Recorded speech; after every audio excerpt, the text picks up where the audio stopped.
تو اسلام اس میں بہت درست ہے. اصل منی پوری دنیا میں، پوری کائنات میں گولڈ ہے، گولڈ کی صورت میں ہے. اب گولڈ کی منی کو چلانا آسان نہیں ہے، تو اس لیے پیپر منی کا آغاز ہوا تھا. اس پر پہلے دور میں سکے چلا کرتے تھے. تو اب آپ کو شریعت یہی حکم دیتی ہے کہ آپ ان کو پیسے سکہ رائج الوقت کے مطابق ادا کریں. اگلا سوال ہے میرے بھائی کا. حافظ صاحب، میری بیوی مجھ سے خلا کا مطالبہ کر رہی ہے. میری ریکویسٹ ہے کہ اگر میرا یہ سوال آپ تک پہنچے تو ویڈیو پیغام کے ذریعے اس کو سمجھائیں کہ مرد کے کیا حقوق ہیں. دیکھیں، مردوں کے، میں بھی ایک مرد ہوں، مرد کے بہت سارے حقوق ہیں. بیویاں اکثر اس میں کوتاہی بھی کرتی ہیں، لہٰذا آپ نے اس چیز کو ہائی لائٹ نہیں کیا اپنے سوال میں کہ غلطی کس کی تھی، کیا معاملہ ہے، کس وجہ سے وہ خلا کا مطالبہ کر رہی ہیں. وجہ پتہ لگے گی تو اس کا جواب دینا آسان ہوگا. البتہ میں تھوڑی سی روشنی ڈال دیتا ہوں تاکہ آپ کے لیے آسان ہو جائے. ہو سکتا ہے نیکسٹ آپ کا کویسچن مجھ تک نہ پہنچے. تو دیکھیں، اگر تو غلطی عورت کی ہے تو پھر تو اس کے اندر رائے دینے کی ضرورت ہی نہیں ہے. اور اگر غلطی آپ کی ہے تو اس صورت میں اسلام مکمل طور پر عورت کو اجازت دیتا ہے کہ وہ آپ سے خلا کا مطالبہ کرے اور آپ سے اپنی جان چھڑوا لے. سورۃ بقرہ کے اندر صاف ارشاد ہے، الطلاق مرتان فامساکم بمعروف او تسریح باحسان. طلاق 2 بار ہے، پھر بھلائی کے ساتھ روک لینا ہے یا پھر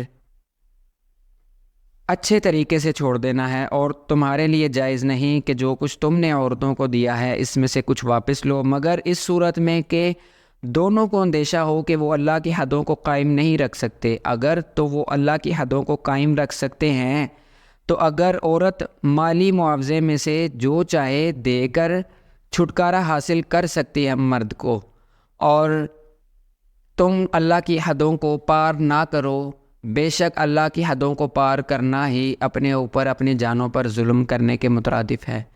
تو عورت اگر چاہے تو صرف یہی نہیں ہے اسلام میں کہ مرد جب چاہے عورت کو کہ چلو بھائی فارغ ہو، عورت کو بھی اللہ نے حق دیا ہے کہ وہ خلا لے سکتی ہے، یہ بالکل جائز ہے.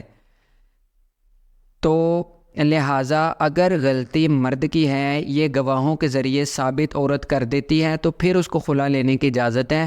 البتہ اس چیز کے بغیر، وہ گواہوں کے بغیر، ثابت کیے بغیر وہ خلا بھی نہیں لے سکتی، کیونکہ اگر خلا کی ڈگری آپ عدالت میں بھی لینے جاتے ہیں تو عدالت میں ثابت کرنا پڑتا ہے کہ مرد کی غلطی تھی، اور مرد کی غلطی اس حد تک تھی کہ اس میں اب ہم آگے اکٹھے نہیں رہ سکتے. غلطیاں تو اب یہ نہ ہو کہ آپ کہیں کہ میرے مرد نے جو ہے نا، میں نے ان کو کہا تھا کہ مجھے کوک کی بوتل لا کے دے، انہوں نے سپرائٹ لا دی، تو اس لیے یہ نہیں. غلطی اس طرح کی ہونی چاہیے کہ واقعی اس میں اسلام اور بڑے اور سب کے مائنڈ کے اوپر یہ بات بیٹھنی چاہیے کہ واقعی اب تم لوگ آگے نہیں چل سکتے. ٹھیک ہے؟ تو اسلام دیکھیں بہت سیدھا سا، بہت آسان ہے ہمارا دین، جس کو لوگوں نے بہت زیادہ مشکل بنا دیا ہے.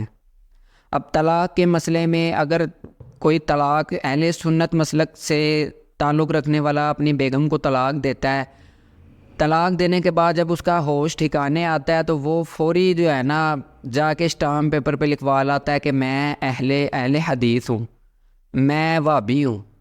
وہ جناب جی اپنے آپ کو دنیا میں تو آزاد کروا لیتا ہے، لیکن آخرت میں اس کا بہت بڑا عذاب ہے. آپ اگر 2 نمبریاں کر رہے ہیں تو یہ 2 نمبریاں دنیا میں چلیں گی، آخرت میں بالکل نہیں. آخرت میں تمہارا جسم بھی تمہارے خلاف گواہی دے گا.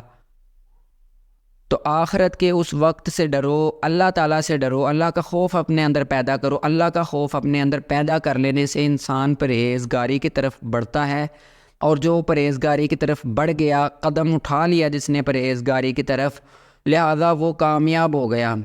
اللہ نے قرآن میں صاف یہی ارشاد فرمایا ہے کہ میں نے جن و انس کو اپنی عبادت کے لیے پیدا فرمایا ہے. یا معشر الجن والانس ان استطعتم ان تنفذوا لا تنفذون الا بسلطان۔ اے جن و انس، میں نے تمہیں اس لیے پیدا کیا کہ تم میری عبادت کرو، تمہیں کچھ اختیار نہیں کہ تم اس دنیا کی حد سے باہر نکل جاؤ۔ یا معشر الجن والانس ان استطعتم ان تنفذوا لا تنفذون الا بسلطان۔ اے جن و انس، تمہیں کوئی اختیار نہیں کہ تم اس دنیا کی حد سے باہر نکل سکو، ہاں مگر ایک خاص طاقت کے ساتھ۔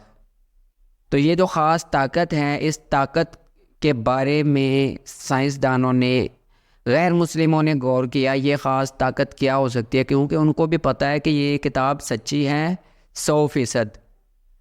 قرآن ایک ایسی کتاب ہے، ایسی وہ کامیاب، ایسی وہ سچی کتاب ہے جس کو انڈیا، پاکستان، نیپال، بنگلہ دیش جیسے ملکوں میں ترجمے کے ساتھ نہیں پڑھا جاتا، اپنی زبان میں سمجھ کر نہیں پڑھا جاتا، صرف اس کی تلاوت ہوتی ہے، کچہریوں میں اس کے اوپر ہاتھ رکھ کے قسم کھائی جاتی ہے، یا بیٹی کی رخصتی کے وقت سر پہ رکھا جاتا ہے، یا تو قرآن پاک کے نقوش بنوا کر گلے میں لٹکا لیے جاتے ہیں۔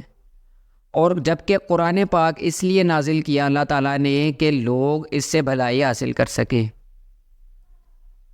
حضور پاک صلی اللہ علیہ وسلم کا ارشاد ہے، تم میں سے بہتر وہ ہے جس نے دین خود سیکھا، علم خود سیکھا اور اس کو دوسروں کو سکھایا۔ تو قرآن پاک دور کی بات ہے، جو آپ نماز پڑھتے ہیں 5 وقت کی فرض نماز، اور جو اذان ہو رہی ہوتی ہے جس کو سن کر آپ مسجد تک جاتے ہیں، آپ کو اس کا بھی اندازہ نہیں کہ پاکستان کے اندر 80% لوگ، میں بالکل یقین کے ساتھ کہہ سکتا ہوں، اللہ اکبر، اشہد ان لا الہ الا اللہ، اشہد ان محمد رسول اللہ کے بعد اذان کی ان کو سمجھ نہیں لگتی۔ حی علی الصلاۃ، حی علی الفلاح کا ترجمہ 50% لوگوں کو پتہ ہے، 50% لوگوں کو نہیں پتہ، 80% لوگ ایسے ہیں کہ جن کو مکمل مطلب نہیں پتہ، اور 50% لوگ ایسے ہیں جن کو آدھا مطلب پتہ ہے، آدھا نہیں پتہ۔ اور یہ بہت شرمندگی کی بات ہے، 5 وقت کی جو نماز ہے اس کا مطلب نہیں کسی کو پتہ کہ ہم جو اللہ تعالیٰ کے آگے جھک رہے ہیں۔ جب آپ نماز کا ترجمہ یاد کر لیں گے، پھر اس کے بعد آپ دیکھنا آپ کو جھکنے کا مزہ آئے گا، آپ کو پتہ لگے گا، آپ کا نماز میں دل لگے گا، آپ کو واقعی یہ اندازہ ہوگا کہ آپ کیا کر رہے ہیں۔ جب آپ کو پتہ ہوگا نا، آپ کہہ رہے ہیں سبحان ربی الاعلیٰ، اعلیٰ ہے وہ ذات۔ جب آپ کو اس کا ترجمہ پتہ لگے گا نا، جو آپ سجدے میں پڑھ رہے ہیں سبحان ربی العظیم، پاک ہے ذات تیری عظمت والی، سبحان ربی الاعلیٰ، اونچی ہے ذات تیری، پاک ہے ذات تیری اونچی، تو آپ کو اس چیز کا اندازہ ہو جائے گا کہ میں کیا کہہ رہا ہوں۔ جب آپ کو درود شریف کا مطلب پتہ لگے گا کہ یا اللہ، حضور کی امت پر بھی اسی طرح سلامتی رکھ جس طرح تو نے حضرت ابراہیم علیہ السلام اور ان کی امت پر رکھی تھی، اسی طرح حضور پاک صلی اللہ علیہ وسلم کی امت پر اور حضور پاک صلی اللہ علیہ وسلم کے اوپر برکتیں نازل فرما۔ آپ کو پتہ لگے گا الحمدللہ رب العالمین، آپ کو پتہ لگے گا الحمدللہ رب العالمین، اس کا مطلب کیا ہے؟ آپ کو پتہ لگے گا رحمان الرحیم، مالک یوم الدین، قیامت کے دن کا مالک، ایاک نعبد و ایاک نستعین، صرف تیری ہی عبادت کرتے ہیں، تجھی سے مدد مانگتے ہیں۔ اس کے بعد آپ فرقوں سے بھی ٹوٹ جائیں گے۔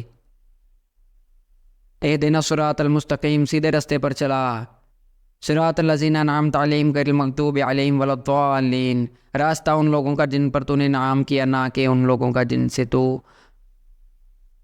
غصہ ہے، جو کہ گمراہوں کا ہے۔ تو آپ اپنی اصلاح کریں۔ اگر آپ کو اپنی اصلاح کے لیے کسی بھی میرے مشورے کی ضرورت پڑتی ہے تو مجھ سے مشورہ لیں۔ آپ کمنٹ سیکشن میں اپنا مسئلہ بتائیں، میں اپنا اسکرین پر نمبر دے دیتا ہوں، آپ اسکرین سے نمبر دیکھ کر مجھ سے اپنے مسائل پوچھیں۔ اگر میں آپ کو مسائل بتانے میں کامیاب ہوتا ہوں، آپ ان پر عمل کرتے ہیں، تو یہ میرے لیے بہت بڑے اعزاز کی بات ہوگی کہ اللہ نے مجھے اس قابل بنایا کہ میں آپ لوگوں کے کسی کام آ رہا ہوں، میں انسانیت کے کام آ رہا ہوں۔ اور اگر کسی کو یہ لگتا ہے کہ میری بات درست نہیں ہے، تو جو میری بات درست ہے وہ مان لے، جو بات درست نہیں وہ نہ مانے۔ اور اللہ کے توسل سے میں صرف قرآن حدیث کے حوالے سے صرف بات کروں گا، نہ کہ بونگیاں ماروں گا، نہ کہ میں دوسرے مولوی حضرات کی طرح جو کہ حوالہ بھی نہیں دیتے، کچھ بھی نہیں بتاتے، بس یہ کہتے ہیں ہم نے جو کہہ دیا وہی سب کچھ ہے، اسی کو مانو پیری مریدی۔ نہیں، میں اس طرح نہیں کروں گا، ٹھیک ہے؟ تو اسی کے ساتھ دے مجھے اجازت۔